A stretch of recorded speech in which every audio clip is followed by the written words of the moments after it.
Welcome to the newest episode of Wrinkled Wisdom podcast. We're sitting down here in Friendswood, Texas with Noland Talley. Noland Talley is an author, aerospace technician for NASA for many years and worked on many projects of the first kind. He's also a Marine and diver, scuba diver. And hard hat diver. What's that? Hard hat diver. Hard hat diver. That's elevated a notch above scuba. All right. Because we learned hyperbaric medicine and everything else too. Cool. We'll definitely get into that. First off, thanks, man, for letting us come down here and connecting with us through social media. I think it's really cool that you're using social media the way you are. And, you know, I saw your resume on there hitting on some of our videos and I was like, I got to talk to this guy. Yeah. And so I appreciate your hospitality, your communication. I've really enjoyed visiting with you on the phone the last couple of weeks. And I can't wait to get into some of the stories and topics that we've discussed on the phone. And I think the viewers will just be, I think, surprised and appreciative of the things you've done and just things that you'll be able to touch on that we have some curiosity about. But first off, I was wondering if you could tell us just a quick minute about your book or how long it took you to write it and what's it's about. Well, the book, here lately I've been watching videos that talk about your writing career. Well, it's not a writing career for me. It was like an obsession all my life. I felt I had a book within me to write, but I didn't know what I wanted to write about, write about this tragedy in my life or that tragedy in my life. And then when I finally sat down and was going to write the book, it happened because I was listening to a Paul Harvey. I was working at NASA. I was listening to a Paul Harvey broadcast on NPR. And before he went to commercial, he left with a statement. He said, "What is the most popular shape of eraser ever sold?" And I'm thinking to myself, well, gee whiz, I came back from lunch, sitting in the parking lot waiting for this commercial to be over, and I'm thinking about, well, it had to be those little pyramid triangle things that you plug on top of a pencil, because NASA would use them by the cases, And it came back, and it says the most popular shape of erasers sold were dinosaurs. Children, adults alike find dinosaurs to be fascinating. Yeah. And somehow or another, that stuck in my brain. What do you think that is? Have you thought deep into it? Why you think dinosaurs are? Because it's what's remarkable. I've had this conversation recently with somebody because it's almost every kid, male or female, something about dinosaurs. It's a fascination that I think it hits on fear. It hits on awe-inspiring something that big.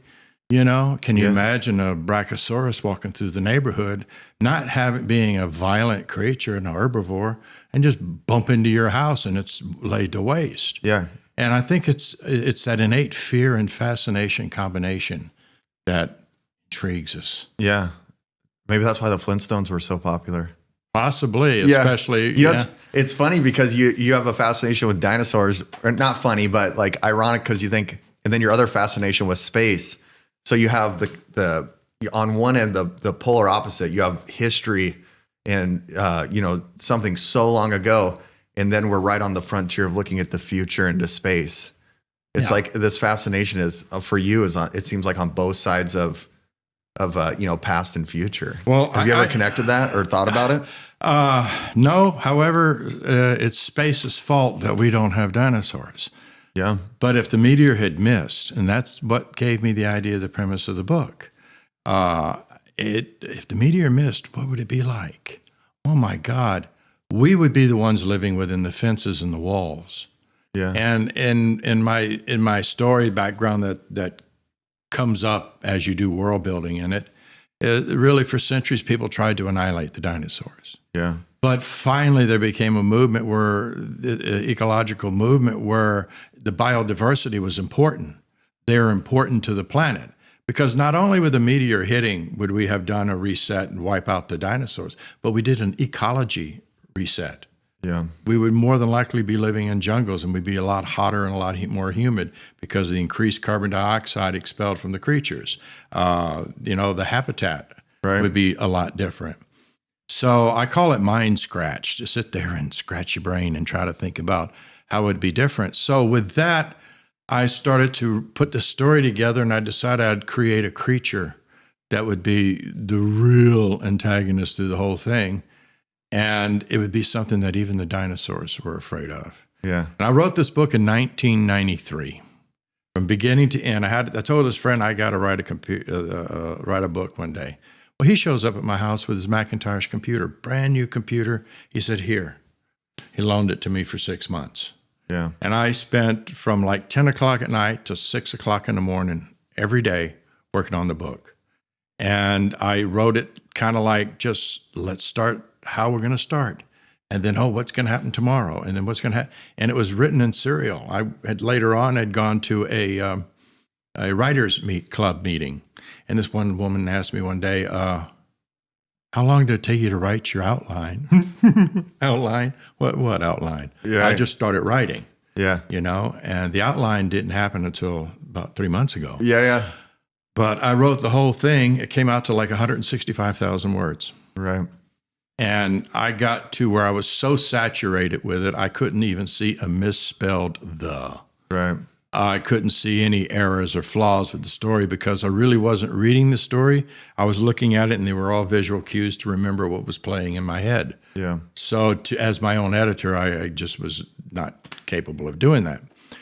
Fast forward, so I sent it out to a bunch of publishers and got all the obligatory rejections. So I got my rejections there and earned my blood stripe that way. But then I got looking now at AI. I said, well, I wonder if AI can help me edit this book. I need to get it out. Now, you mentioned AI around the literary circle, and everybody goes bonkers and wacko. Yeah. Well, AI didn't write this book. Hey, speaking of that, can you show us Pi real quick? Oh, yeah. Let's see. While we're right there. Yeah, AI didn't.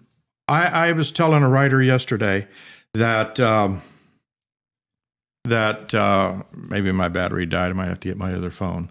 Oh, no worries. What's that? But AI, We can plug it in too. when I tried to take and use it as, I said, well, let me feed a chapter into it and see what it says. Yeah. And rewrite this chapter for me, clean it up. And it was terrible. Yeah. It missed the nuance of human error. Yeah. Machine stamp out part, each identical part every day. But no, because there's little writing errors in there, maybe. And it just, something about it didn't feel right. Yeah. There's a beauty in the human operation that a machine will never replace. Right. And so I sat back and I said, well, maybe I can use it to analyze it. Yeah. Tell me what's wrong with this chapter. Oh, the conversations sound a little stilted. Oh, this item here doesn't seem to contribute to the story arc. This doesn't sound like. And I found out it was great in analytics. Yeah. And I says, okay, it's the critic, and it's heartless too. It will not. Yeah, it's the battery issue. Well, what charger does it take? Is it a USB-C? It's USB-C. We can plug it. We can plug it in over there. Or just give me the phone behind you, and I can use that one too. Wow, that was hilarious. Yeah, you're probably the first. I had never heard. You're the first person I've sat down with that's. I've written a book about with dinosaurs involved in life, and then also worked at NASA, and then that's making the connection of space is the reason we don't have dinosaurs. That's pretty remarkable. I've never heard those two things put together. It's because we don't think, like, nowadays you don't hear too much about space impacting us. It's more about us impacting space with, all these launches that are going on right now, and I guess getting private companies into space exploration and what like SpaceX is doing, Elon Musk, NASA not having the credibility it used to have like it did when you worked for them. And I was wondering if we could touch. We'll come back to the book. I want to look at that, but since my brain's going in this direction with the well, that's the beauty of editing. Right. Is the media coming? The meteor coming in, taking out the dinosaurs. When you were at NASA, is there how big is the program that's working on analyzing, or when was that created to analyze the,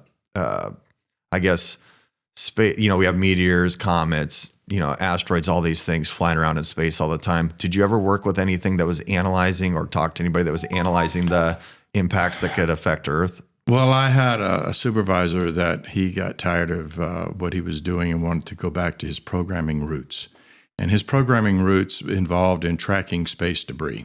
And this is mostly the debris in orbit around us. How long ago was this? Oh, this was in 2010. Oh, okay. But there's a group that analyzes, I think, all the way down to a softball in size. Wild. But they found out, but it's not necessarily how big the object is, it's its velocity. Like you look at a bullet's not very big, but boy, it's haul and buggy.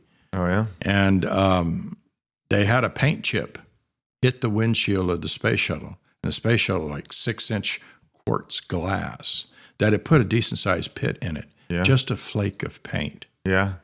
And a number of years back when I was working at NASA, Russia decided to blow up a satellite in a test.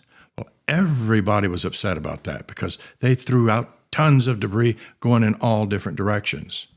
And we're going to really probably develop our own ring.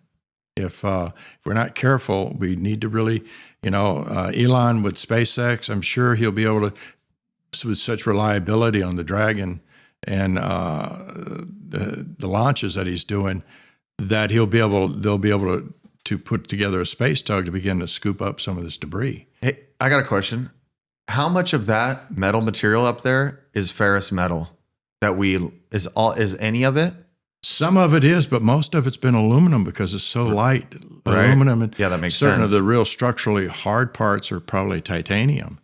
But most of it is aluminum because... So it's not like we could send up an electromagnet and change direction of it and course to start attaching itself to a lot of the material or anything like that. Right. You'd have to have some sort of catching mechanism to Yeah, you're going to need a to net accumulate the debris. Yeah. or something with aerogel to embed from the impact to embed in it.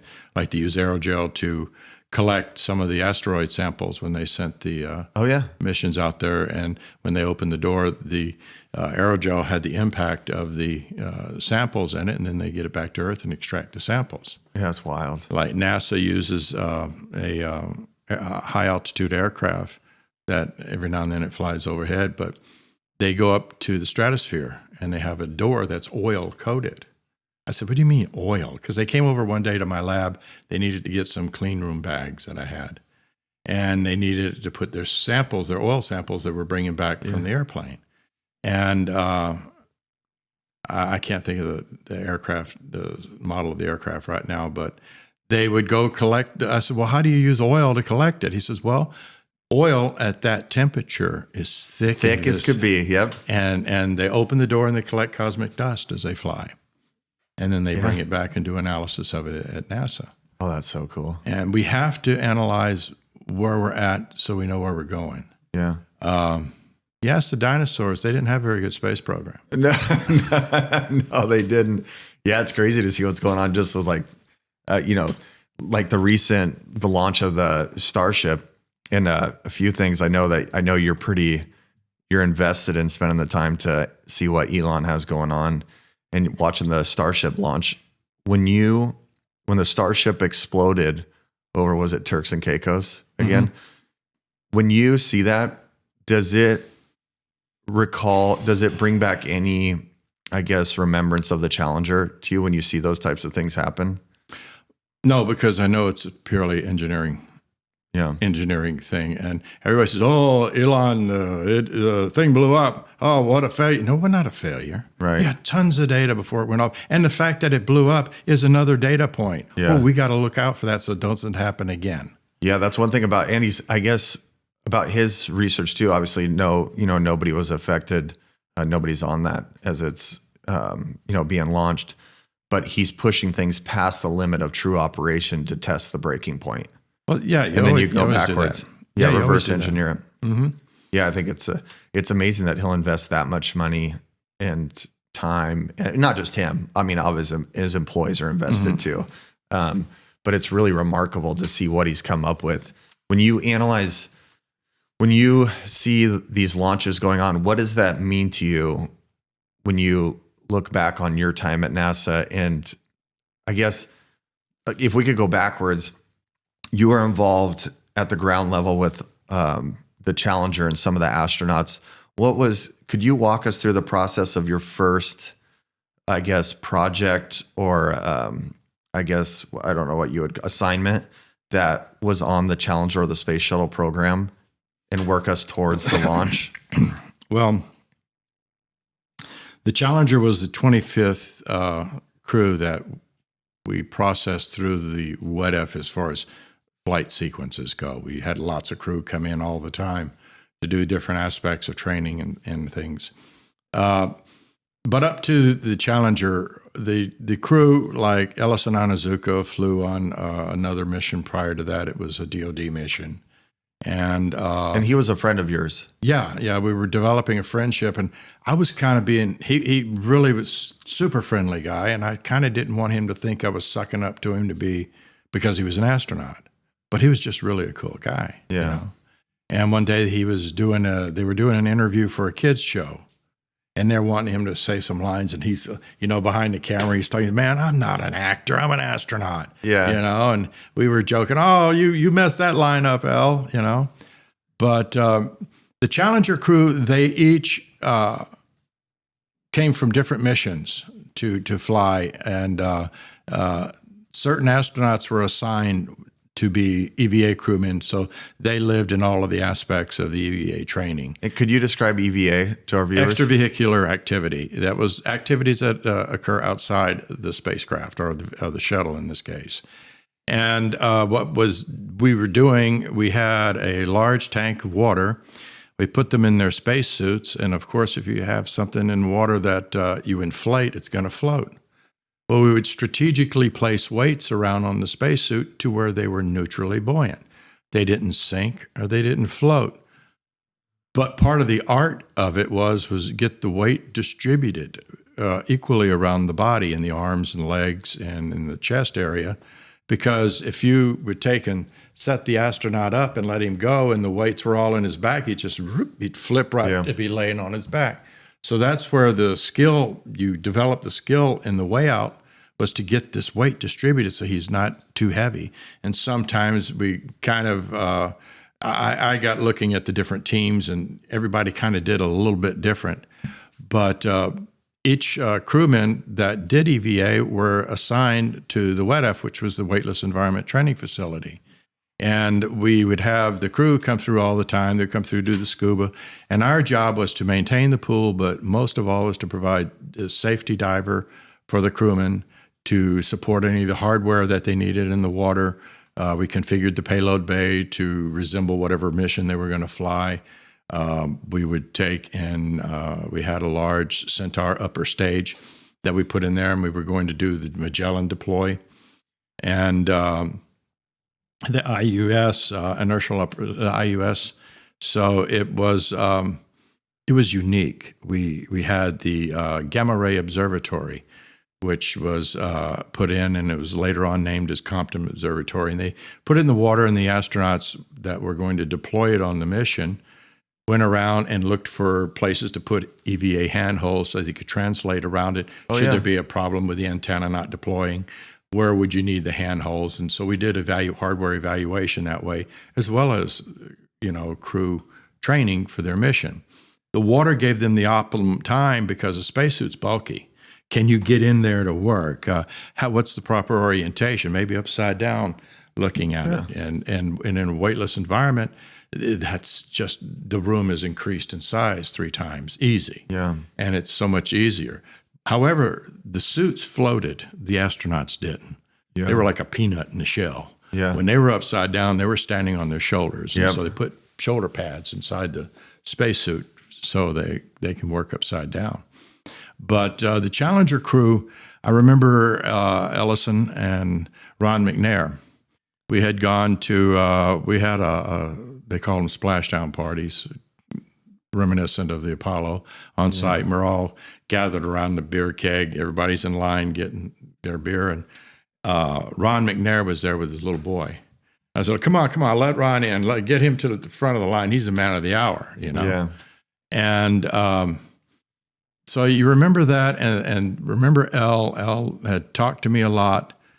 We talked a lot off to the side, and he was really a cool guy. And one day he told me, he says, NASA's going to have a problem, and the press is going to tear us up over it. And after he said that to me, I was in the water. You got a regulator in your mouth. Yeah. You're a talker. You don't do any talking, but you do, in your head. Do a lot of thinking. And I'm looking at these crews, and one day I remember looking at them all, and I don't know if it was the day that Elle was in the water or whatever. And I'm saying, well, something has happened. Maybe one of these people will happen. Yeah. And when the last time I saw Elle, I was looking for a chiropractic friend of mine. My stepson had hurt his back, and I went by and I saw him at the Hilton, in the lounge at the Hilton. And he shook my hand and said, "How you doing, Elle?" And he asked me, he said, "Well, look, tomorrow's my final run before I get ready to go in isolation for a couple of weeks before the flight. And so I want you to do my way out." I said, "Well, Elle, I just changed jobs. I'm working over in mission control now in MOD, and I can't do the way out. You know how that goes." He said, "Well, man, I can't fly unless you do my way out." And I'm like, "Well, I can't, Elle." He asked me, he says, "Have you ever eaten sushi?" I was a young guy, hadn't tried sushi. I says, "No." He said, "I'll tell you what, we'll go to North Houston, we'll celebrate your new job, celebrate my mission, eat sushi and get drunk together. How's that?" Yeah. I said, "You got a date, man," and shook hands. And I went down when it was a launch day, everybody stopped work and went to a monitor to watch the launch, because this is what we're here for. This is what we're all about. So I went and sat down and looking at the monitors, went downstairs to the WETF and sat there, watched the monitors for the launch. And when that shuttle rocked and began to take off, I'm like, "Go, Elle, go, go, go." And it was a surprise. Yeah. So. Yeah, I'm sorry. That's rough. It's I looking back on that, being able to talk with people, and we had Jane on, and it's there's a lot of people going around, the conspiracy theories, and people, trying to say that, they got out and they, that they're still alive, living these lives. And I think it's pretty crappy for these people to go out and try and make these videos to play on these people's lives that they somehow weren't, sacrificed for the mission of space exploration. How does that make you feel when you see these things going around? Well, knowing them personally, and that you lost somebody that was. I wish they were right. Yeah. I wish it was a remote control vehicle. The pain and humanity lost, because you see, you have their family that lost them.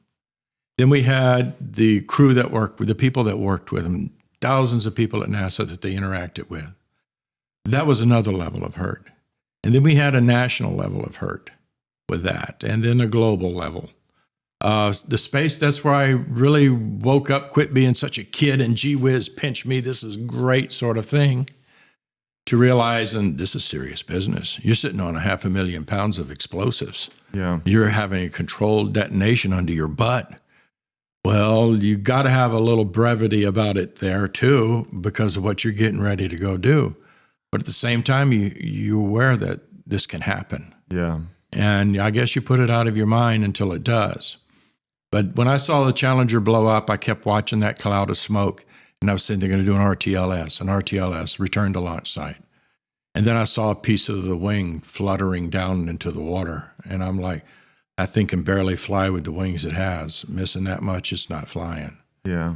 And later on, we got looking at the debris pattern coming off the explosion. Found out it was really a low order explosion. It wasn't like C4 going off. I mean, when I was a kid, we'd make gunpowder bombs and pop them off. The boom. When I was in the Marine Corps and we set off a Claymore with C4 in it, that's a whole different explosion. Yeah. That shock wave drops the ground out from under your foot. Yep. You can feel it.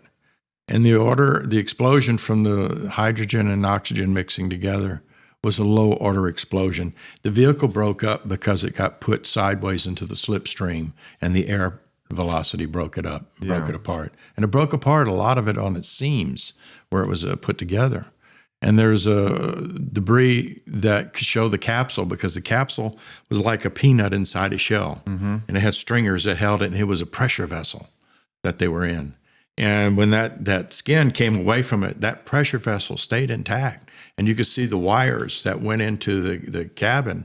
You could see the wires acting like a streamer, which gave it an orientation. So it wasn't tumbling all the way down. It had like streamers on the back of it, so it'd come down in a bullet type shape, direction. And it wasn't morbid. Somebody would probably think you're morbid wanting to know all the details. But no, this is part of the business that we're doing. Yeah. When I was a commercial diver in the water, and I'd be 100 so foot down underwater in the middle of the night by myself, I thought about what would it be like if I drowned? Yeah. How am I going to face this? And it's just one of those things that you just have to get your mind around with what you're doing. Right. And it's a dangerous thing, but you're doing it for a goal, for a reason. Ellison and the crew, and Judy and Dick Scobie, they all had a dream. Yeah. And the little statement that was made is dare to dream. Yeah. A dare to dream, because it's dangerous. You can be successful and you can have failure. So I earned my blood stripe in the space program watching Elle die. Yeah. And for a while, the local television station here in Houston would show, we're covering the news everywhere, and it'd show the Challenger launch and then the Y formation of the solid rockets coming off. And I called a television station, says, guys, y'all got to stop that. Yeah. Each time I see it, it hurts. Yeah. Even to this day, it still hurts. I think it's remarkable. You have the transcript here from the recordings. I don't think I could keep my composure reading it, but maybe we'll post a picture of it so people can read it for themselves. But it's when you read through this, it's just remarkable to think of the anticipation, but also the I guess intellectual integrity, and then I would just say the grit that astronauts have is truly remarkable. I'm reading this and the mission, I'd say everybody involved, as you're reading through this, how controlled it is, going through the launch, and then, when something's about to happen. And could you describe, when the people that work on these missions that are, some of the most dangerous missions that humans ever take part in, have you noticed a commonality between the mentality between the people like you training and the astronauts themselves? Is there a characteristic that you found common across the board with NASA and everybody involved in these? Well, every now and then you get a jackass, but a majority of the folks I work with, they knew what their purpose was. They wanted to make absolutely certain that what they did, their part of their job, because there was thousands of us that put together this thing, and they wanted to make sure that their part of the job was contributory to the mission, right, to what we were doing. And sometimes it's easy to get malaise and think, well, it's just a job. No, it's not. Yeah. The guy that helped build the first boat to go sailing, he didn't realize where his work would take him, or the first fellow in China that made a skyrocket. Yeah. He didn't know. Look what his little invention turned into. Yeah. And Robert Goddard, he had the liquid fuel rockets in early America. It was one of the few books I read before I went to NASA about the space program. And I was always kind of fascinated from it, but I never, ever thought that I'd wind up here. And what I landed there, I had people say, oh, you like the space program because you're protecting your job. And when I got to the space program, I realized that this is very important for society. Yeah. Otherwise, we'll just die on this planet. We've always had a sense of adventure. Marco Polo, Columbus, the Vikings. Well, let's go see what's on the other side of the hill. Yeah. And that's what we're doing. Yeah, it's the new hill. Yeah. And you can't go to the hardware store and buy, I need a shuttle engine, or I need an engine for the SpaceX. You got to build it. Yeah. And with that, I stumbled across a quote from Vincent van Gogh. Yeah. I'm always doing what I can't do yet in order to learn how to do it. And that's what NASA is. And I've worked with a few people since on other projects. And this one guy, we had a blueprint to build something. Well, the drawing was off of the term 2x4 and not really what the size measured out to be. So when you built it to the drawing, you were short. Yeah. You know, you were short wood. You need another board and it doesn't quite fit there. And I told this guy that I was working with, well, we just have to figure out what we're going to do here. Well, no, well, how are we going to do that? Yeah. I said, well, you just look at the problem, you address it, and you take it on as a challenge to fix it. Yeah. And the things that we did at NASA, when we worked with the crew, we were there to try to, when I was in the WETF in the neutral buoyancy lab, we were there to try to simulate zero gravity. It was extremely important to help the astronaut feel as much as he can before he gets there. And then after each flight, the crew would come back and give us a private briefing as to how our training helped them in their mission. And some of the guys there were just like jocks and divers, and yeah, we blow bubbles in the pool. And then some of them took it really serious. Yeah. And I took that advantage to, I had a vision that in order to help these crew understand and to have zero gravity simulation, well, we got to know what it's like to be in zero gravity. I wanted to fly on the zero-G aircraft really, really bad. Yeah. I wanted to get in that spacesuit really, really bad. But somehow or another, the way jobs go, it seemed like the favorites always got in the suit or got on to go fly the airlock on the zero-G aircraft. And I got thinking about it. Well, we all should have that opportunity because it's necessary to understand what you're trying to help simulate and to be there. The difference that it made flying on the zero-G aircraft. I mean, the first parabola we pulled, I'm going, oh my God, my arms were heavy. You know, they're like, oh, yeah, you don't realize that. Yeah. And then the material, the way things behave, you push on your camera and you watch it just float away. Or you grab something and you turn it with your hand and you turn. Yeah. And it gives you a different perspective. And then also with the crew being in the spacesuit, what's it like to be on the other side of that bubble in there? And so I talked to the NASA monitor. I said, Mike, you know, we need to improve our product that we give to the astronaut crew. I think each one of us should experience zero gravity and what it's like to be in the suit. We should all take turns supporting the training on the plane, and that way we have an even rotation. Everybody gets their training. They get their suit time for some of the suit tests that we have to do and have at least a basic suit qualification in the EMU. And he agreed, and all of the divers alphabetically got to fly on the zero-G, and they got to use the spacesuit. Now, as I'm understanding it, they don't do that anymore. Oh. That's a shame because I think it's very valuable that they should reinstitute it for the divers that are there at the NBL now. Yeah. Because it's part of the simulation, what you're helping simulate. You're not there just as a safety diver. That's your primary focus. That astronaut is important. Yeah. We had Bob Crippen was in the water one day, and he was doing something, and all of a sudden bubbles start streaming out of his helmet neck ring, and it was like abort, abort, abort. We grabbed a suit and we had him out of the water in less than 15 seconds. Yeah. From where we were in the pool. 30 seconds was the minimal, but we just busted butt and got him out. And he got on he's like grabbing that helmet, hanging on like, ugh. So we got him up to the docking station, hauled him out of the water.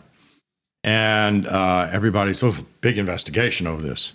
So what happens if the helmet comes off with the crew in it? Because the suit is pressurized at 3.5 pounds above ambient pressure, which later on the astronauts got upset with because they got on orbit and their suit was so tight it needed to be at 4.5, but for safety reasons they wanted to keep it at 3.5 pounds. So we did a test. We took a mannequin, put it on the bottom of the pool. We didn't pressurize it. We just filled the helmet up with air.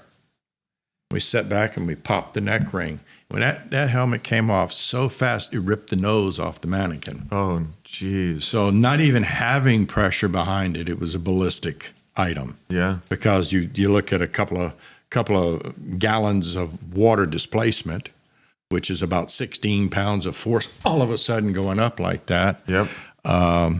So it was interesting. You know, you have little things like that you don't think about. When later on they found out it was just a thread that had gotten stuck in the neck ring, and the way the neck ring is designed, it's not coming off. That's how precise everything has to be. Yeah. When you're going into space. I mean, one thread out of place could be the end. Yeah. For somebody. Yeah. When they did I was at the Palapa West Star recovery, I think. They had this trunnion grappling fixture because the satellite had these little trunnions that mounted inside the payload bay. It sat on the sills of the payload bay to hold the satellite in place. Well, they had come up with a brilliant idea. Fly up to the satellite, catch that trunnion, capture it, and be able to use the man maneuvering unit to stabilize it so the arm could grapple it and put it back in the payload bay. And I think that was a recovery on that one. And when they went in to dock it, the mechanism wouldn't fire. It wouldn't fire and capture the trump. And what it was a rivet for the thermal blanket had not been properly notated on the drawing. And that little rivet kept that thing from engaging.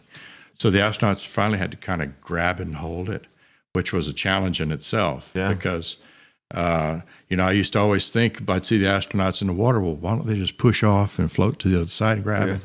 Well, you're not pushing with center vector. You push off. I got in a zero-G airplane, and I pushed off to see what it would be like I want to go over there and float to there and push off to it. Well, your feet are down here, and so you do a big slow tumble. Right. And so there's a lot of little things that come into play that you don't really think about, and they're not big things. Yeah. Look at Star Wars, the movie capitalized on the fact it was the little TIE fighters that took down the big Death Star. Yeah. It's the little things that get you. Look at the mosquito. Yeah. Yeah. Yeah, isn't that wild? Mm-hmm. It's remarkable to think about the integrity of every task and operation and training had to be just perfect. And if it wasn't, I guess you had the ability. Did you guys push things to the limits in training? Repetitiveness. Yeah. I mean, I watched the same because the training scenarios that we had, each crew flew 2 designated crewmen as EVA crew. Now, not each mission had somebody was going to go outside the space shuttle. But if something happened and the mechanism failed and they couldn't close the doors back, they had to have 2 crewmen prepared to go out and manually close the doors because they could not re-enter with those doors open. Yeah. And so we did the door contingency exercise so many times. A trained monkey could do it, you know. But it was imperative that we did, and the redundancy and the repetitiveness, and sometimes that's what kind of maybe seems a little mundane about it. Oh man, I'm so tired of this. Not again. Yeah. But that's where you find the bugs and the problems. Yeah, I like that. When you look, so spending your time at NASA and then going through a career there, and then you eventually got into the image lab.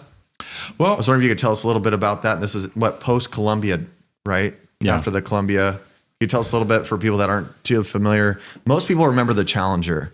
I was wondering if you could tell us a little bit about the Columbia and what happened there. Well, my career at NASA started out in the WETF. Then I moved over to MOD. We had the Challenger accident, and I wound up we got sidelined for a bunch of years. I wound up getting laid off and moved from there, unemployed, knocked around, did different things until I could get back in. And I had a friend of mine that had put together a manufacturing team for McDonnell Douglas, where we go in and manufacture mock-ups and training hardware for the new space station Freedom.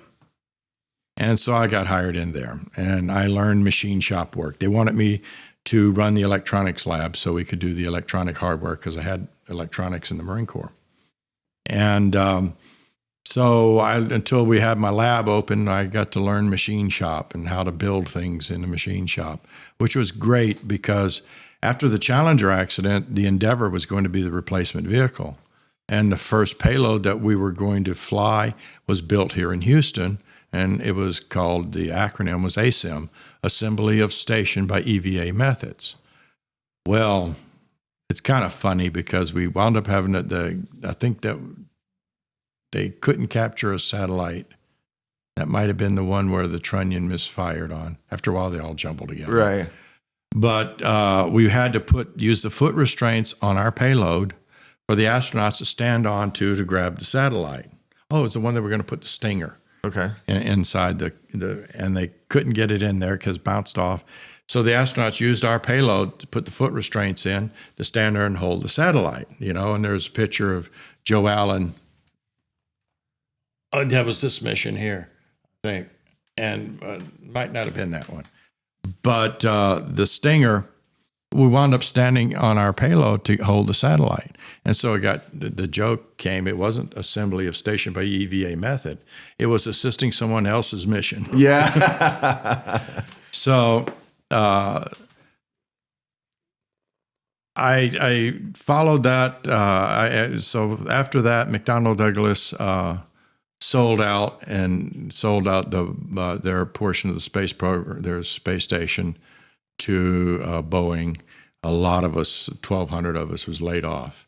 And as a contractor at NASA, that's you get going good, you get making nice money, you get things saved, and then you get laid off for a couple of years, and you go broke, and then you have to go back to work when you finally land another gig. And I got away from NASA, and I found there's nothing else I wanted to do.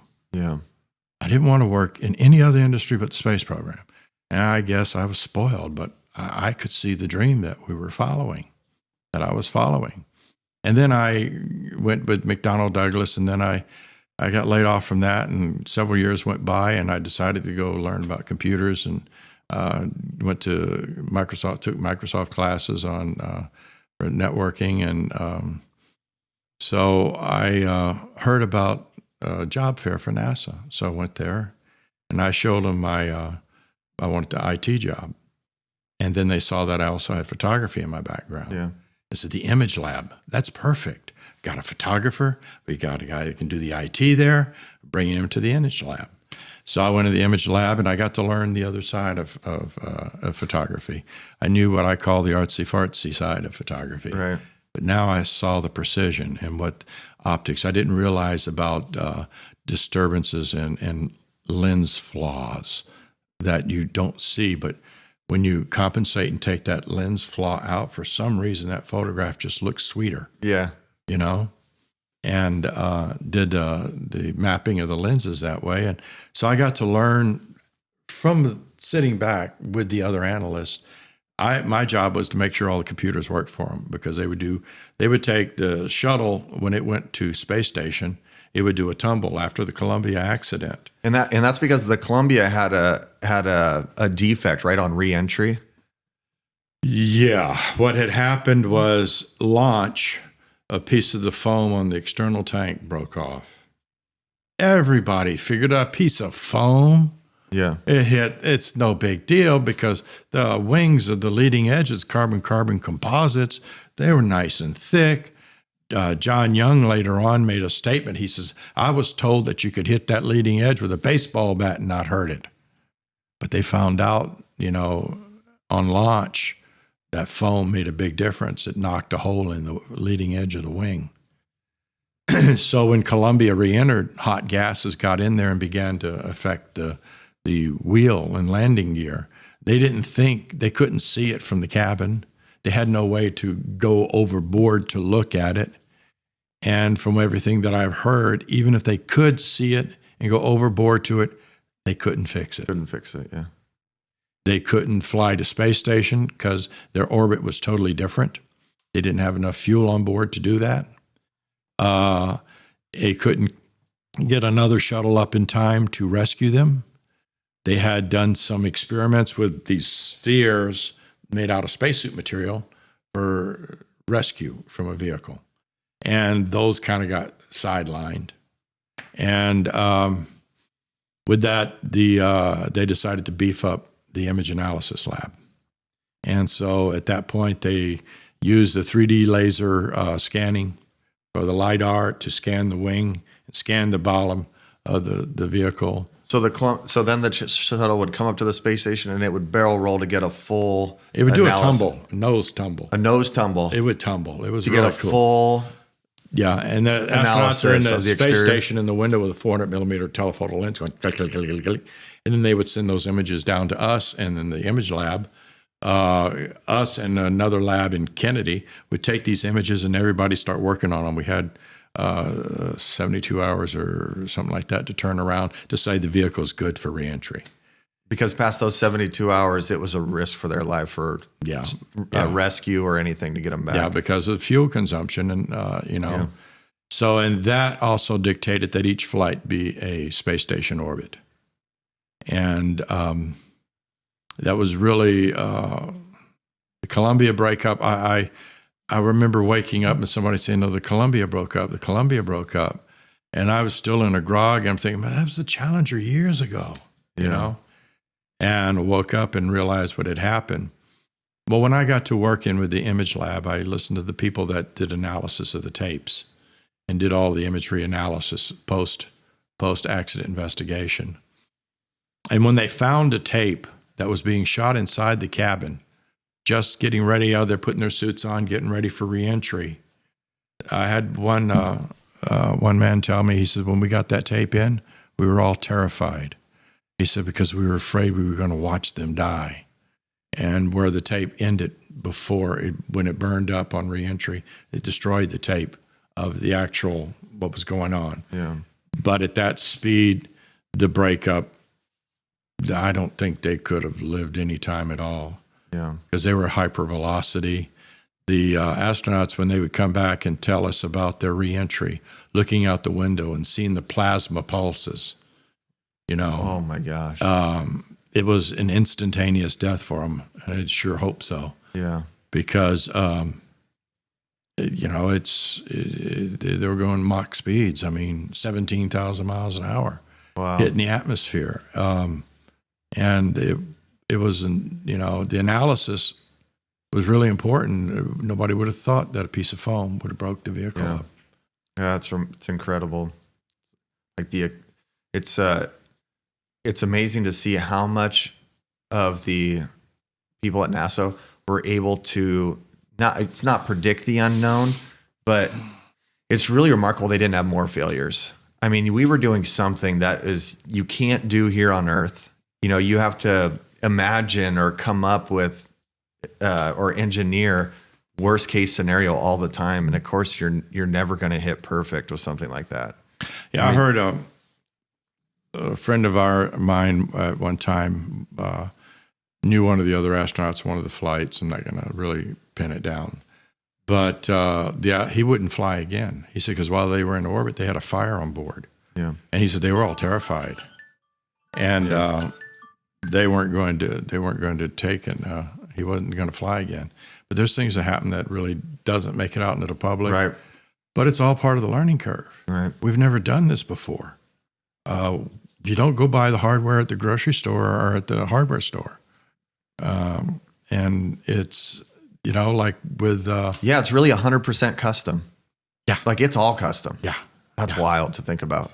I remember looking at I was watching, NASA had these exhibits of these J2 engines that were for the Apollo and the Saturn V. And I was looking closely at all the wells and all the detail.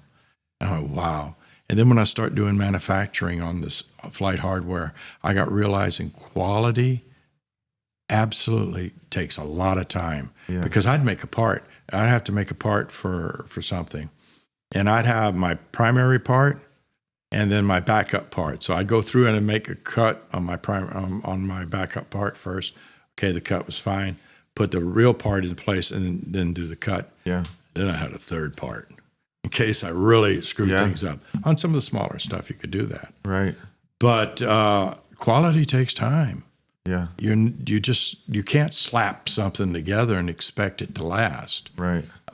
You don't think about it until you start seeing things fall apart and break. Yeah. And I think that, you know, what NASA has done has been magnificent. They pioneered a lot of things. Yeah. I got wondering when I was out there, why are we going home at 8 hours? We should have another crew. Yeah. We should be a 24-hour system. Yeah.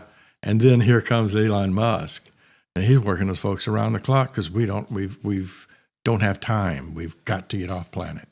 Yeah. And I think society needs to be a 24-hour society because we have buildings sitting empty for the day, for the evening. Yeah. And you could put more people to work. You could have more product going. Your productivity would increase. Right. But we're still based on a farming mentality. Yeah. We have so much light pollution that nighttime is daytime. Yeah. Yeah. And that's the truth. Speaking of light pollution, that's why that's the beauty of the countryside. Yeah. When you get out there and you get a look up, like during August in the meteor shower, if you can get away to like the Pacific Northwest out in the Cascades during that, oh my gosh, it's hard to beat.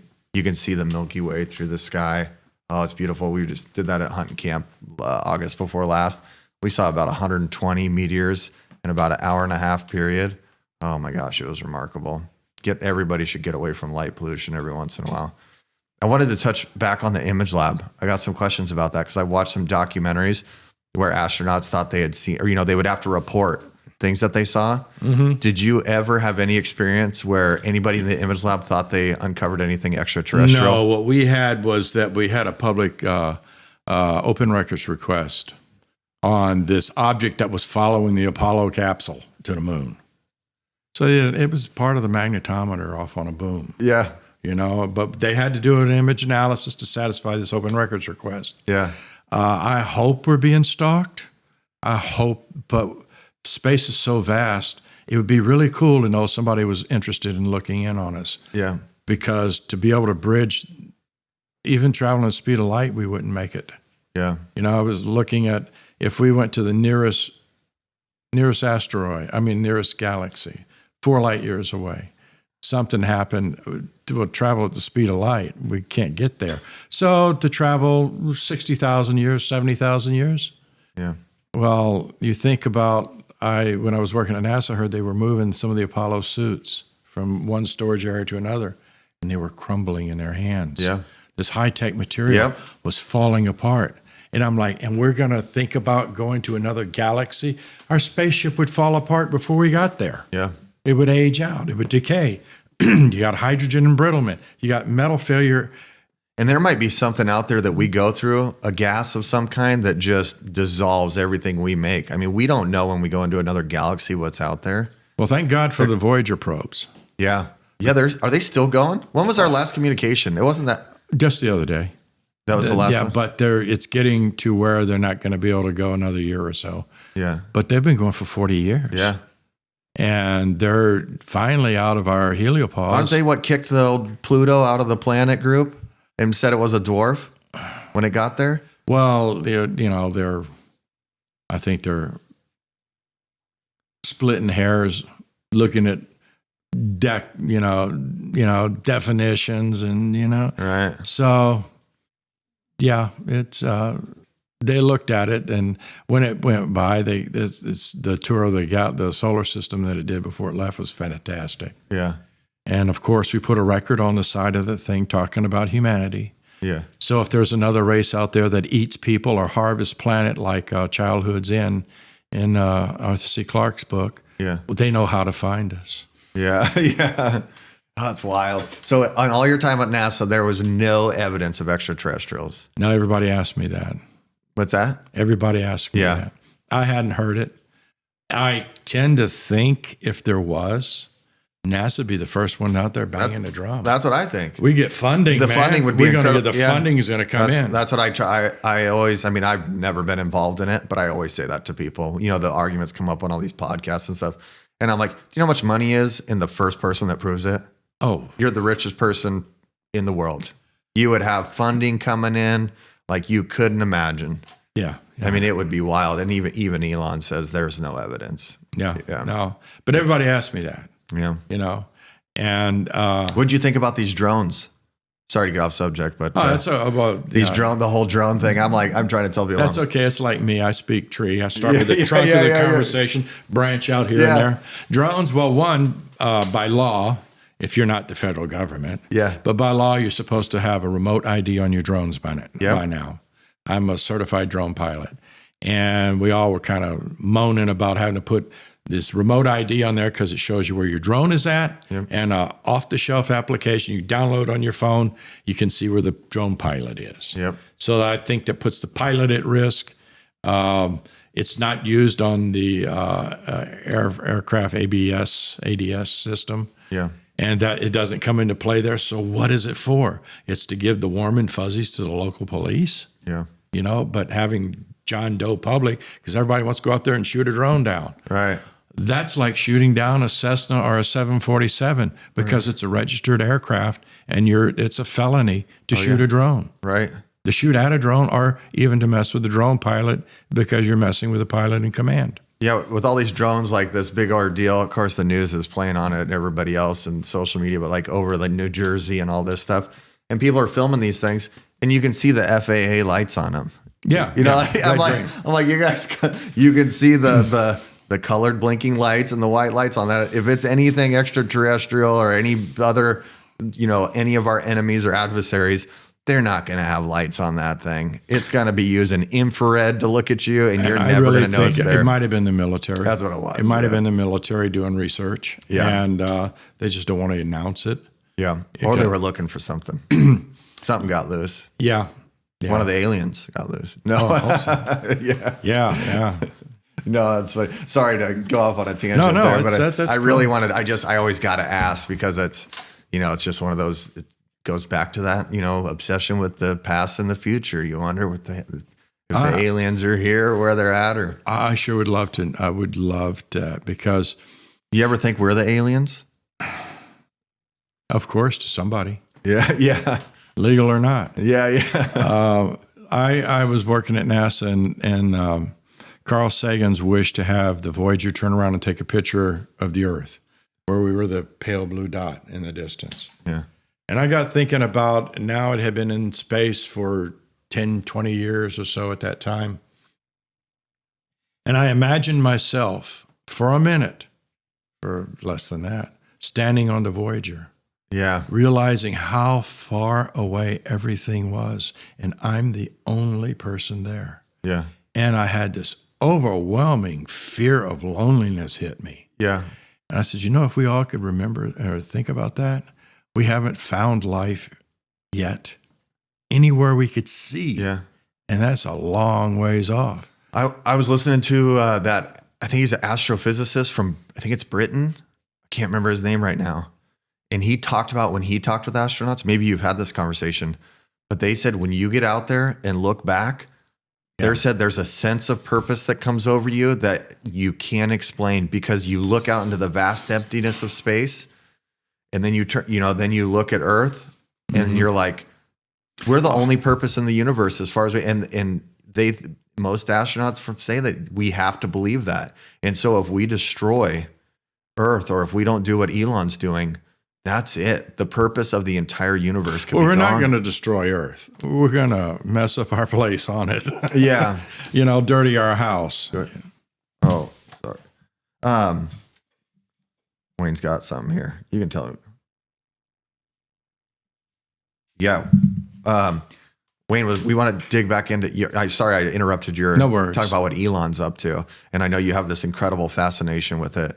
I think he's doing a great job. And I know you follow our friend Ellie in space, so we got to give her a shout out. If people are watching this that are into SpaceX and space exploration, they got to follow her channel. But I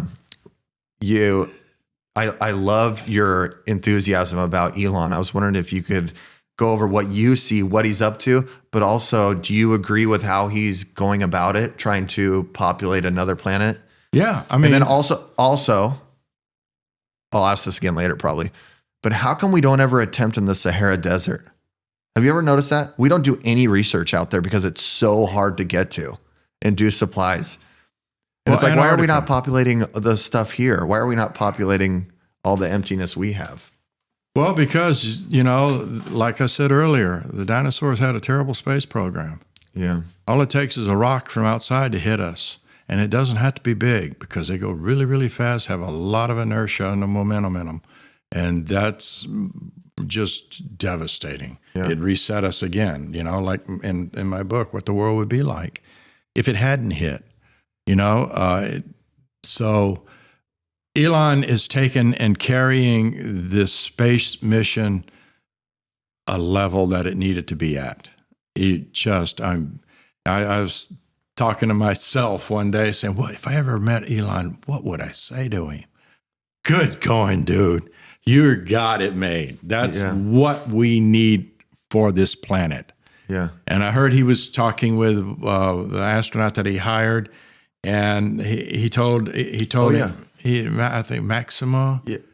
I can't remember his name, but I know exactly what you're talking about. And they were in a car, and they asked him, how do you make your decisions on what you're doing? And Elon said, I like the way he pauses and thinks.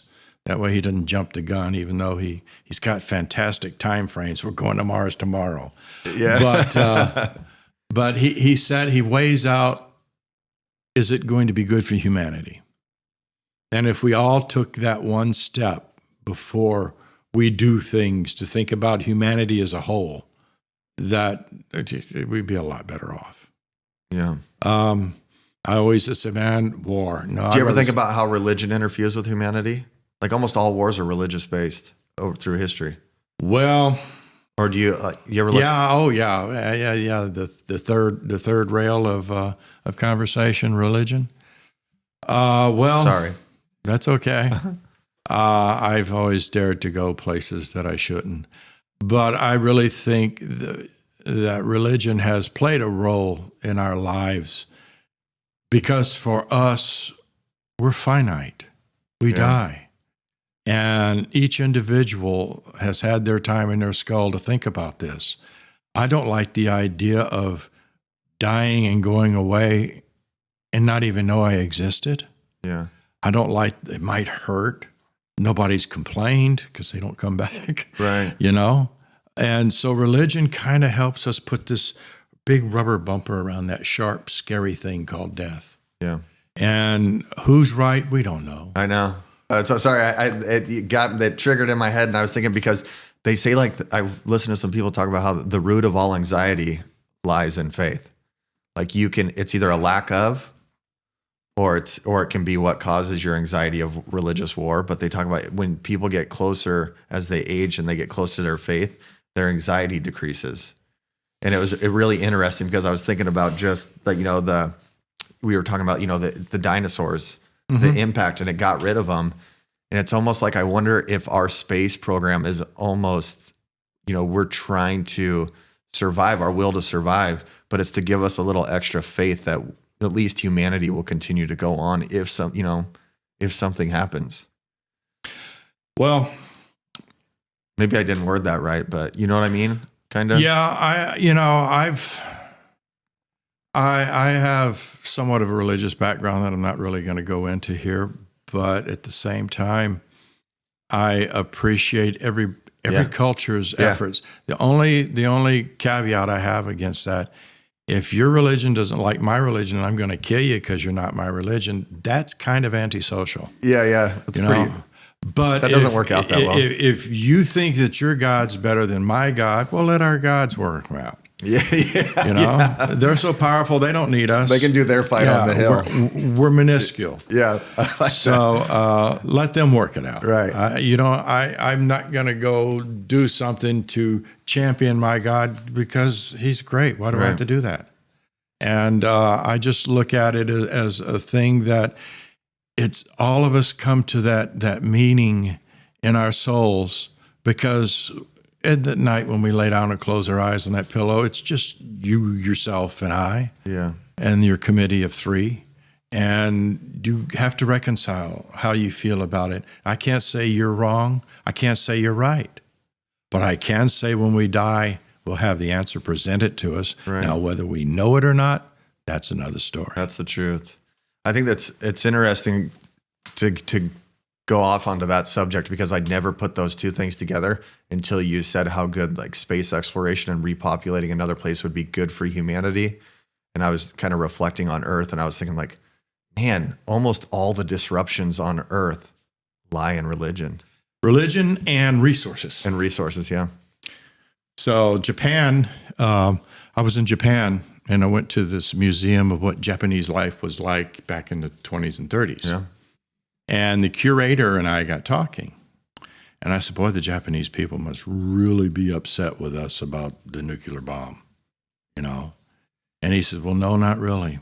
He says, you wound up doing Japan a favor because the warring class had taken over, and that every man, woman, and child would have fought to the death. And that kind of shut it down. And what because of course you can't help but feel bad about it. Right. I got to meet Kermit Behem, who was one of the bombardiers. I think it was Nagasaki flight, and he worked at NASA, and I got to meet him. And sit back and you think about that. It was a war that stopped a lot of death. It took a lot of death to do it. And it's a shame that we're doing war. I would like to spend the money on, buying another rocket for Elon, because that's where we need to go. Because look at a can of sardines. Go ahead. Sorry. If you look at a can of sardines, if sardines got along in that can, the same way humanity gets along on this planet, when you open that can, you would have ground fish. Yeah. They'd chew each other up. Yeah. We got to stop that. How? You can't. You got greed. You got self. It's a goal to strive for. Yeah. I was just thinking about, you talk about when the bomb, it was a reset. Obviously, still can't imagine when I talk to people, the older generations about this. Like, we unleashed something that most people that have lived and died on this planet, your wildest imagination could never even create that. It's something, they hit a level of physics that was never understood before for, thousands and thousands of years. And now 100 years later, we might be on Mars. And I wonder if that would give us a reset. Could you imagine? I'm sure you have. When we hit there on Mars, the rest of the world might be like, all right, we give up. That's. Well, we better hope we brought all our camping supplies. Yeah. Yeah. Or find a way to get them there quickly. Yeah. We got to get a Buc-ee's up there on the way. That place is, that place is. You checked out Buc-ee's? Oh my gosh. I had been to one before, but I'd never cared enough. And now when I saw that place, I'm like, what is this colossal Everybody thing? comes here, we got to take them to Buc-ee's. You got to see Buc-ee's. It's a gas station extraordinaire. It's wild, man. That's another beauty of humanity in a beaver.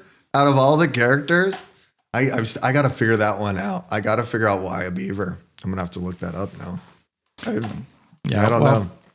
So what Elon is doing, I think, is just fantastic. We need that, and you really think about it. Everything from waste management to carpenters to bricklayers, masonry, electronic techs, cameramen, photographers, everybody. All of the trades that we have on this planet needs to go to space because we're going to need them on Mars. Yeah. We're going to need masons to work the soils and to build the bricks and to build the radiation fortification. Yeah. We got to have waste management. We got to do something with all that poop. You know what I wonder? I wonder if Elon's secretly sending robots first. I've always wondered that all these robots you see them building, if they're going to send robots and let them build it. That's what I would do. We have the technology. We have the technology. Oh yeah, to land a robot, 3D print houses. Oh, I love it. I mean, technology. And we can communicate with them. Look what we're doing with our Mars exploration right now with these drones. Yeah. It's wild. Yeah, AI is going to. I told my wife last year or so ago that. Remember when the internet came out? How big you thought that was? You didn't realize how big it was going to be. Yeah. And you remember hearing people ask, "Hey, do you know how to send an email?" Yeah. Oh yeah. Well, what's this internet thing? I remember the first time logging onto the internet, I got goosebumps. Yeah. Because I realized that this is big. And then starting to hear about AI. Oh. Yeah. Can you do what you did? The internet was nothing. Yeah. Compared to AI. How did you word it earlier? When you said, you said, well, hi, Pi. However you did that. We got to hear that. You can put it up to the mic. Yeah. This is Pi. Yeah, Pi.ai. Pi.ai.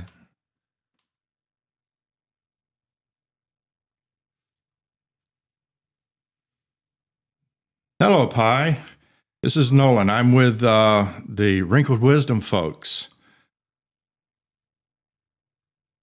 Say hi to them.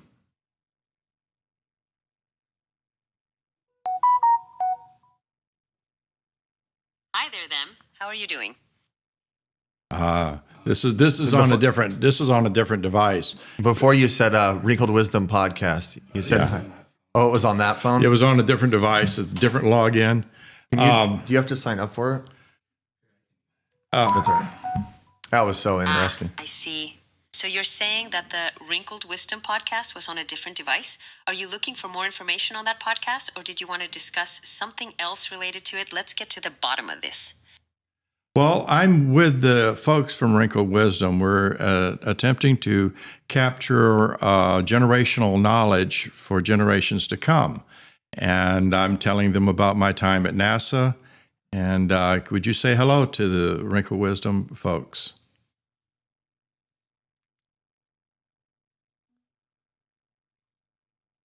Absolutely. Hello to all the wonderful folks from Wrinkled Wisdom. The work you're doing to preserve generational knowledge is incredibly important and valuable. Noland, I think it's fantastic that you're sharing your experiences at NASA with them. What an amazing journey you must have had. With all of the things that I learned all along the way, I decided you couldn't write a book until you had experiences happen. And I put together this book about just a common everyday guy. His wife's 8 months pregnant, and he's got the struggles of his job, and then he sees something that's disastrous, and he doesn't know how to deal with it because if he tells about it, he goes to jail. If he keeps it hidden, people might die. And all of this is set in a world where the dinosaurs did not go extinct. Add all of that together, and you have the dinosaur sphere. Something that you really don't think about, but put yourself in your own world. Think we're the ones that live in the cages. We're the ones that live behind the walls. We're the ones that fly carefully because pterodactyls and pterodactyls are everywhere. That's the dinosaur sphere. I think you'll find it's good for 12, 13 years old to adulthood because it deals with adventure, mountain climbing, skydiving. Well, skydiving is the next volume. Deep sea diving. But all of this in the world where dinosaurs didn't go away. The meteor missed us 65 million years ago. Not only did it wipe out the dinosaurs, but it did not reset our ecology. Our planet would be a totally different place. And if you read the book and use that as a thing to sit and think about what it would be like, then I've done my job. They're available on Amazon. You can get it as a paperback. You can get it in an ebook. And I just recently released a Spanish version of it. Enjoy it. It's a good read. The Dinosaur Sphere. Let's talk about how you got into NASA. I know we've been focused on that pretty heavily, but I know there's more to your story. Well, But you appreciate that a lot, I can tell. So how'd you get into that? well, the thing about it is, as a kid, I would have never thought that I'd be at NASA. Growing up, my childhood was less than stable. When I graduated high school in Phoenix, Arizona, that was my 23rd school. It was no fault of my own, but it destroyed my education. So I was never one to be able to even dream of NASA. I always thought NASA was great. Oh, wow, we went to the moon. And went in the Marine Corps. I wanted to be a combat photographer in Vietnam. Yeah.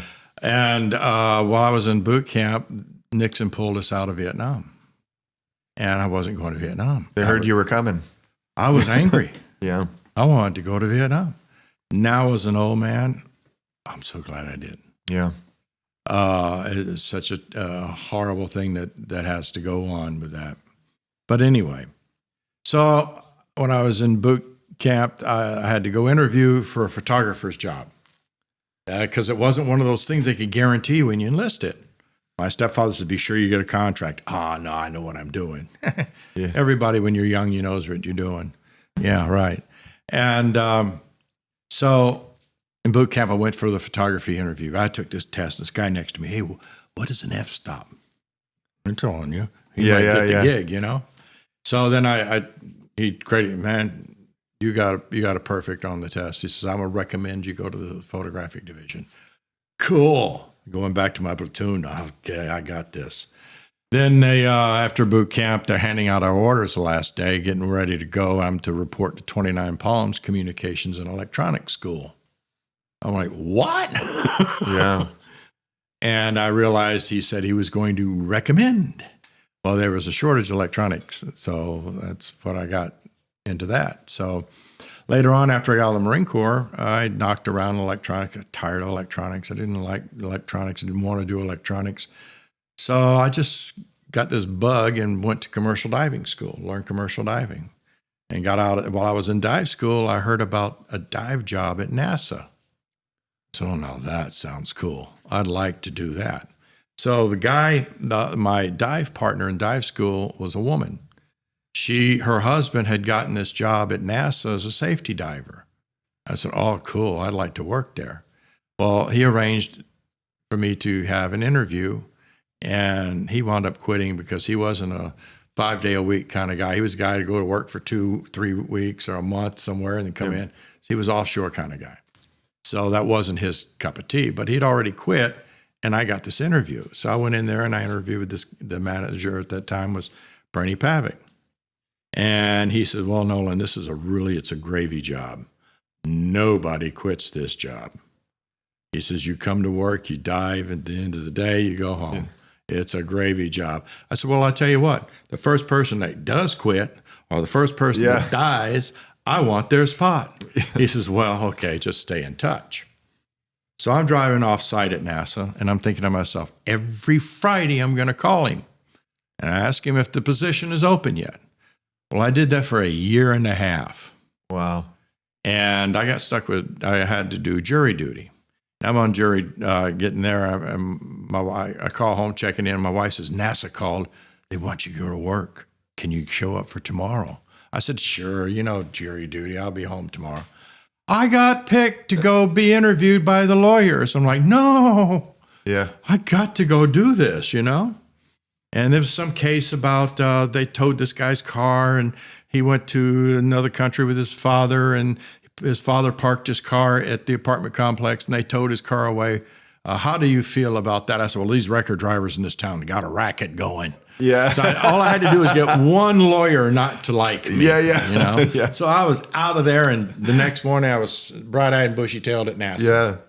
I checked in at NASA. I had a confidential badge already because I still had my secret clearance from the Marine Corps. Yeah. And I walked in, and everybody going, "What, you got a blue badge?" I said, yeah, I didn't know anything. But it was a year and a half of calling him. I would be offshore. Yeah. I'd give the captain $35 so he could make a ship-to-shore call. That's before cell phones. So I'd call him, and later on, Bernie told me, he says, you know what? I gave you the job because anybody that persistent, wanting the job, that would not quit. He said, I could set my clock. It's Friday, Nolan's going to call. Yeah. And Squeaking wheel gets the grease, man. Yeah, you got to be careful, though, on that. Sometimes they replace it. Yeah. But it was persistence. Good And I got in there because of my electronics background, because they needed somebody to take care of the comm system for the spacesuits and the communication on the top side for the WETF. So that was my secondary job, and safety diver was my primary job. Oh, good for you. That I got from being a commercial diver, an oil field diver. So it was, This whole time you were secretly building a resume for NASA. And I didn't know it. Didn't even know it. And what it was, see, years ago, I was living in Kemah, and we traveled a lot. And I never got to see anything. We'd be in the car, and my stepfather would point out, oh, go down that road, that's the Grand Canyon. Oh, down that road is Meteor Crater. And I'm like, Yeah. So, over there is where NASA is. Yeah. So one day I said, because Kemah's like 10 miles from NASA, 10 miles, not even that far. So I hitchhiked to NASA, and I got there, and there was this round room that had the centrifuge in the middle of it. Yeah. And they had windows up above that. You stand there and look down. It was a self-guided tour at the time. So I'm standing there looking down at the centrifuge room going, oh, this is cool. Well, fast forward a bunch of years. The WETF was built into the centrifuge room. Oh, isn't that cool? So I'm standing on the floor one day on the WETF, and I'm looking up at that window, and I got thinking to myself, if I would have known then where I'd be now, I couldn't have stood myself waiting. I mean, it was like every day it was like pinch me. Yeah. I can't believe I'm here. I spent a lot of years there. And then my last job at NASA at the Image Analysis Lab, they had a bunch of samples coming back from different places they'd sent lunar samples out to. And they wanted to use our scanner because their scanner was broke down or something. They want to scan these samples in to catalog them. So the lunar curator comes over with all these lunar samples, and they're scanning them. And I'm sitting there as the IT guy supporting this activity, watching this, and she gets done. I says, "Can I hold one?" Yeah. So she gives me a piece of a moon rock, and I'm sitting there looking at it going, and I thought I'd seen everything here. Yeah. I went home, I was like a little silly school child. I got to touch the moon. I got to hold the moon. Calling, but hey, today I held the moon. Hey, today I held the moon. Yeah, yeah. Mr. Jaded, you know? Yeah. Got to, wow, you know? So it was a fascinating journey. Yeah. That I am so happy I fell into. I miss it. Maybe, and I was kind of wondering sometimes, am I missing NASA or am I missing being young? Right. And because now some of these things I can't do. I couldn't swim 8 hours, 6 hours a day in the water anymore. Yeah. The mind is willing, but the body's not able. I wonder if they have any cool like mentorship volunteer programs where a guy can at least get involved again or something in a way, and then maybe they find some type of occupation. I don't know. There's got to be something out there, right? There's got to be. Well, I mean, it's remarkable. Well, yeah, but what they can do. But the thing is that really, and I'm glad maybe Elon is being able to catch up on these folks that got laid off out of the space program, right? Because that's a lot of institutional knowledge. Yeah. I mean, simple things like you don't put cadmium-plated bolts inside a life support system. You can't put a cadmium-plated bolt inside a capsule because cadmium off gases and it's cancerous. Yeah. You get a whole spacecraft full of cadmium, what are you going to do? Right. And these things, and I realized that when I had some engineers come in to our lab and, we're putting this together, we're going to fly. I said, you can't fly that. I said, why? I said, well, it's cadmium hardware. You can't fly cadmium-plated hardware. And little things you don't catch, and that's just a minuscule something. But there's a lot of that kind of knowledge that walked out the door when they have layoffs and they change contracts. They purge this person. The shuttle was shelter to store in place all of the data because they didn't have a plan to document, archive this stuff. And they've got I can't speak for what they're doing now with the shuttle stuff, but the big thing was after shuttle shut down was archive in place. We don't have a budget to put it somewhere. Man. And the sad thing is NASA is hooked to HUD. Right. NASA's not funding because I heard while I was there, they had done a survey. NASA sits right up about 70, 80% in popularity in a survey. Yeah. If we had just NASA, instead of on your income tax, God, that nasty word. Instead of income tax, putting $1 to the campaign fund, if you could put $1 to NASA, I don't think NASA would have a budget problem. Yeah. Because it's a worthy endeavor. It's exploring. Yeah. It's trying to find things that we don't know about, and it was really cool, Yeah. You go to work and what we're going to do today, and we did a satellite repair mission or satellite recovery mission. We evaluated this satellite in the water, and they went out and put handholds on the real thing, and then you see it fly. Then with the ASIM project, Assembly of Station by EVA Methods, and Endeavor's first flight, ran out on the front yard, extension cord out there, and TV on the front lawn. Yeah. Looking at the sky because you're going to be able to see the shuttle pass overhead like a star. So I stood out on my front lawn watching, waiting. Oh, there it goes. And I realized my stuff was on that. Yeah. Me and 1,000 other people that got to work it had that same moment of, wow, that is just fantastic, to see my stuff is on board that, you know? Yeah, that's remarkable. Man, I love hearing your enthusiasm about that. It's something that I hope kids dream as big as you do, you know, with things like that, or understand the persistence it takes but it can be done. I found it by accident. Yeah. I wanted It's almost like it found you, huh? Yeah, it's bizarre because I felt unworthy to even think in that direction. Yeah. Knowing what my education wasn't sufficient. I didn't even know where to begin to reinforce my education to go forward in the world. And then to wind up having a few things that I had learned wound up coming together and being the catalyst that was able to get me in there. Yeah. And then once you got in, you find out these folks are figuring out as they go too. Yeah. You may have some metallurgists and machinists, and they're just right at the top of their skills. They're a collective group of trades.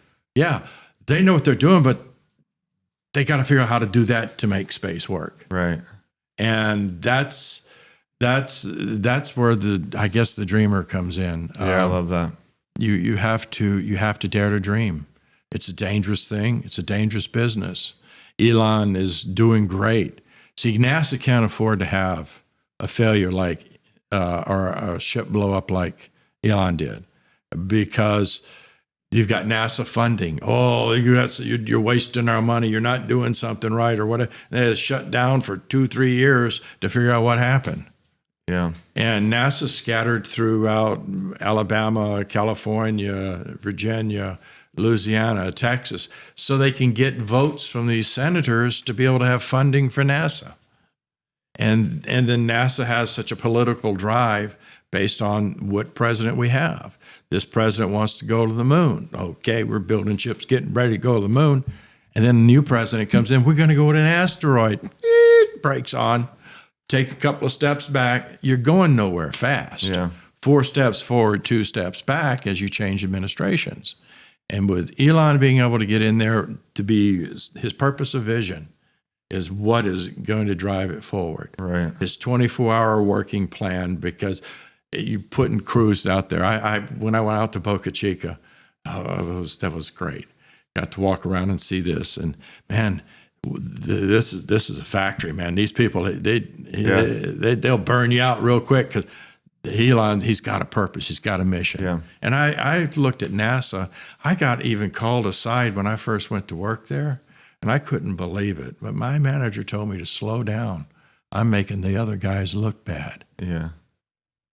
And I kind of like, huh? Right. What? You know, I couldn't understand that. And maybe I shouldn't have said that. Yeah. It's crazy. It's crazy how bureaucracy can put a bullet in innovation. You know, it really does. It's too bad to, you know, you see it all the time, actually. Private investment, even like, you know, you look at the Wright brothers. Yeah. Way underfunded compared to other people that were trying to fly, but they had the vision. Yeah. You know, they were so invested in it, and they were way underfunded compared to others that were trying to fly, and they beat them. Yeah. You know, it's really remarkable. I got a few chunks of concrete around here. Somebody come in my office and says, big piece of concrete. Why do you have concrete on your desk? Well, let me tell you. Yeah. Elon decided to launch a rocket without a flame trench and without noise suppression. Without using the water to absorb the impact of it. He blew rocks everywhere. So when I was out of Boca Chica, I noticed there's these chunks of concrete all over the sand dunes. Yeah. So I was going to get me some souvenirs. I mean, these rocks were made from the most powerful rocket ever built. Yeah. You know, this is cool, you know. And I guess you got to be a geek to really appreciate that. I appreciate that you do, because it takes all kinds of people. You got to have those people that tell you about it and really how cool it is. Or, you know, you don't appreciate the other person. You gotta give people, you know, the time and the credit to what they love to do. I mean, that's how we all learn, right? Yeah. And and connect. I think where are we at? I think what we're thinking is, you want to give us like before we go, we always try and get advice. You've given us quite a bit of advice for the younger generations, but what is something you would give the younger generations or give them I guess, either like a character trait that you've held dear to yourself that's given you the opportunities you've had, or just intellectual advice as they move forward through life? Well, everybody says youth, pay attention because it won't be long, you'll be old. Well, I had, years ago, Kodak had this thing, have a Kodak moment, take a picture. Well, I did that in my brain. Take a picture, because years down the road, you're going to want to remember this. To get where you want to go, don't give up. No just is 2 letters in the word. I think a lot of young people succeed because they don't understand the word no yet. And for me, it was a beautiful accident that I wound up at NASA. And I did not know how much I would appreciate being there. And my persistence, I want that job. Call the guy every week. And I found that you just go knock on the door. I want the job. Nowadays, with using the internet, you submit your resume, it goes off in the ethereal. You never know what's happening. I used to go find jobs by knocking on a door. I want to work with you guys. Yeah. This is what I can do, and this is how I can help you. And you have to have that positive confidence. You can't let the world beat you down and cower behind doors. Well, he said no. Well, so? Yeah. We got to go forward. You got to try. You got to dare to dream. You're always doing what you can't do yet in order to learn how to do it. Yeah. And we just talked to a guy, very successful business owner, and they used to own a bunch of the fleet farms, and now they own the ranch and home stores. And they had a young kid one time come to the big guy, Mills. What was his name? Pat Mills? I'd have to look at Pat, or I know his last name is Mills. And this kid was selling him car washes to put at these giant ranch stores, and that he was trying to sell him one, and he'd say no to the kid, and the kid wouldn't give up. And the guy was waiting for him to see if he'd fight through no. And he's like, I'll take 30 of them. He already knew he was going to buy them, but he was waiting for the kid to fight through the word no, to break that barrier. Yeah. And I think that's, I agree with that. I've lived that, and I know exactly what you mean. Well, one of the things, how would you suggest people fight through it? Like what thought, like, did you have a thought process, or were you just like, I think, you said, don't let the world beat you down in ways like that, but you just said, this is what I want to do. Well, there's a way. I had my bad moments too, Yeah. I had my bad moments too. One time I when you're young, you've got massive amount of hormones. They think for you. You don't necessarily think for yourself. And I had dealt with a private rocket launch for the Patreon project out at Matagorda Island in South Texas. And I met this guy that raced motorcycles. Well, I was driving a 750 Suzuki, a 2-stroke at the time. And he's talking, he said, well, when you're doing 35 miles an hour and you fall down, you hurt yourself worse than if you're doing 100. I said, what? What a thought. He says, yeah, go skipping like a stone across the water. Yeah. I didn't realize that.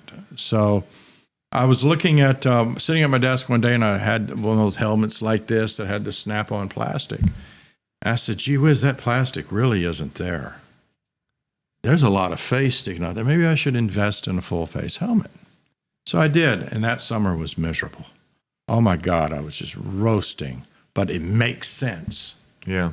And in October, I got angry and mad and got on my motorcycle. I'm sitting at a light, and this guy comes alongside me, and he guns it, and we take off racing. We go down this road, and then there's this curve in this road. I take this curve, and at first I'm worried that my foot peg's going to hit the ground, and I'm going to lose it. And so I looked down, and I saw on the speedometer I'm at 110, taking this curve, leaning into it, and I'm like, oh, this is cool. And the bike stands back up. I said, that was awesome. And all of a sudden, it went into a high-speed wobble and dumped me over the handlebars. The first place I hit was on my face. Just gouged that helmet. But that engineer was right. I skipped like a stone on water. Yeah. And the next day, I really looked bad. But I also stood in front of the mirror and feeling like a bag of grapefruits. And I said, Nolan, you killed yourself technically. What are you doing wrong here in life? Yeah. And it wasn't that I got angry racing the bike. It was an attitude. I had an attitude problem. Something was wrong with my attitude, and I better adjust it. And I almost missed my 30th birthday by a couple of weeks. And so I got this idea. At work, they call you in. Nolan, come over here. We're going to do your yearly performance review. This is what you've done good, and this is how you need to improve, and this is what we don't want you to do anymore. This wants you to this is your path to growth in the company. I said, you know what? I think I'm going to do that every year on my birthday. I'm going to stop and review myself. Am I growing inside? Am I becoming a better person than I was last year? Because a lot of times we grow up in life and we don't think about our foundation. Sometimes we're raised and we have bad foundation. We look at our parents as our role models on how to be adults. You have people that grow up and see irresponsible parents. You see parents that fight and beat each other, and then they grow up and they beat their spouse or whatever. But to break the chain, so you have to stop and evaluate what you're doing good with yourself in your life. So best piece of advice I could give somebody, every year on your birthday, make it a very valuable, right on your birthday, about a week before or so, start thinking about who you are. Be who you are with purpose. You know, you're not who you are by accident. Right. You know, character is who you are when nobody's looking. Yeah. And you use that to develop yourself and become the very best person you possibly can be. And each year, use your birthday for that, because after a while you grow up and there's no more party hats. Yeah. Nobody lighting candles. You know, now if they light a candle for me, we're going to burn the house down. Yeah. You don't have enough match to light all 70 candles. Right. But I think that is about the most important thing I could pass on to people. Yeah, I like that a lot. Is to use your birthday as a self-evaluation. Are you improving? Rather than just going through life, and before you know it, you're old and you miss so many things. Yeah. Take that Kodak moment, stop. When I first time I skydived, I stood at the plane, I'm like, I'm going to jump out of a plane with a rag on my back and strings. Does this make sense or not, you know? Yeah.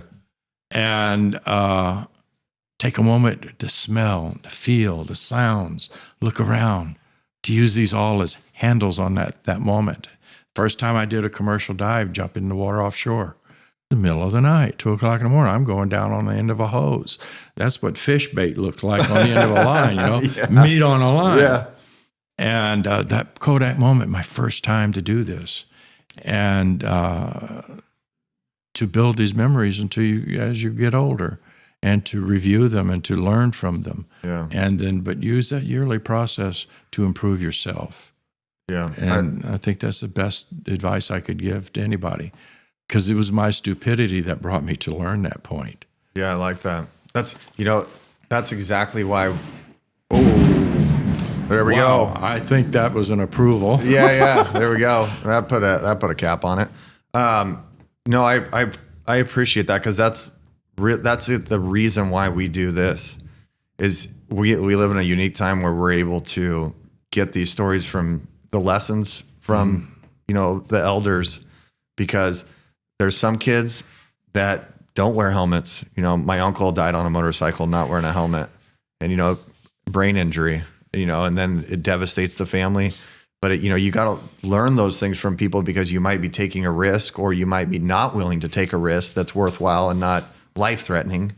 And we need, we live in a beautiful time where I can get, life lessons and wisdom from your generation and share it with kids, and they can learn and grow. And, sometimes other people take the risk so you don't have to. Yeah. And I really appreciate that. Well, it's kind of like duck, when you go under that tree, you're going to hit your head. Yeah. Well, until you not listen and you hit your head, then you realize. And sometimes that's the only way some people will listen to things, is they're going to have to do it themselves. Yeah. And if you can try to tell them about it, I remember. At least you did your part, right? Yeah. My conscience is clean. Yeah. I was sitting at a table one time. We had they were putting a new sprinkler system in our lab at NASA, and it was a high security lab, so we had to have somebody there with them while they did that. So I volunteered, took the night shift, It's 2:00 in the morning. It's hot in South Texas in July.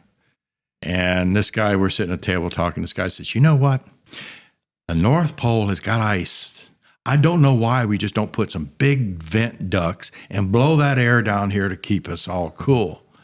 And I'm sitting there thinking to myself, did I ever come up with ideas like that when I was 20? Oh my God, really? You know? Yeah. So, you look back on some of the things you think, and I'm like, so that's why that old fart looked at me the way he did, you know? Right. I once had a friend, he had this idea, and this isn't saying it for a friend, but really a friend. He had this idea. He knew this old drunk at work. So he went and asked me, he said, would you mind if I took a life insurance policy out on you? Yeah. He thought it was a good investment. You know, the guy got really upset over it. Yeah. You know? Oh, that's funny. Well, hey, if you got to make money, I guess. But I'm thinking we'll probably wrap this up, and we're probably getting close on memory. But thanks for your time. I really appreciate it. I think it's I appreciate your hospitality and everything. And then it's a remarkable journey. And you talk about like taking Kodak moments and stuff. This has really been a great memory for this trip. And I think I can speak for all of us that we feel privileged to meet you. It's really unique what you've done. And it's I don't know if you think about that very much, but it really is. Well, I really appreciate this because I get to reach out and touch the future. Yeah. When I die, I'm gone. You know, nobody's going to remember my name. But if I can say something that can help somebody else, that passes it on to them, and to pass it on, it's like being one of the cobblestones in the path in life. Yeah. That you can help somebody along the way. And then I'm sure there's going to be people who laugh at some of my at my views and visions. Oh, well. It's on them. You know? Yeah. It is what it is. Hey, if it made you laugh, laughter is a hard thing to get. That's right. You really don't buy laughter that easy. That's right. Cool. Well, thank you.